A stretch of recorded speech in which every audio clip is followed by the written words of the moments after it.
Dans la famille royale de Norvège, il détonne complètement. En couple depuis 2019 avec la princesse Märtha Louise, la fille aînée du roi Harald V et de la reine Sonja, le chaman du Rødhva possède, il faut le dire, une personnalité et des croyances controversées. Et multiplie les scandales dans la presse norvégienne depuis l'annonce de leur fiançailles l'été dernier. Le dernier en date, il affirme avoir parlé avec Harry Behn, le premier mari de Märtha Louise,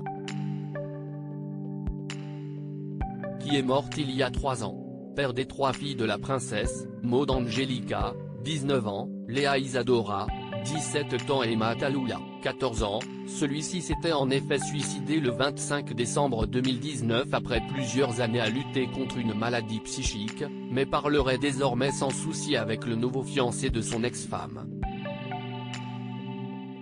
Parfois, j'entends Harry. Il me demande de saluer les enfants et de leur dire qu'il les aime beaucoup, a confié le chaman durant un live TikTok. Une déclaration qui n'a pas beaucoup plu aux internautes ni aux journalistes norvégiens qui n'ont pas hésité à lui répondre très ironiquement, reste à savoir ce que les enfants d'Harry, qui ont subi une terrible perte avec le décès de leur père, pensent de telles déclarations. Le mariage tout proche en tout cas, sa femme Märtha Louise doit quant à elle être conquise, la quinquagénaire avait renoncé à ses fonctions d'Altesse royale il y a quelques années pour ouvrir une école pour entrer en communication avec les anges. On comprend qu'ils s'entendent à merveille. Leur mariage, en tout cas, devrait être célébré sous peu en compagnie de toute la famille dont le roi Harald V et la reine Sonja, mais aussi le prince héritier Håkon, le frère cadet de Märtha Louise, sa femme Mette-Marie et ses enfants Ingrid Alexandra, 19 ans, et Sverre Magnus, 17 ans. Une famille qui semble vouloir tout de même se tenir à l'écart du gourou.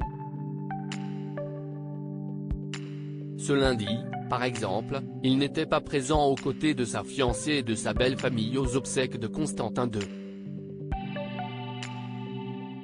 Une absence très probablement liée à ses activités controversées, qualifié de complotiste par l'opinion publique norvégienne, il est soupçonné de violences psychologiques sur ses ex-compagnes et compagnons.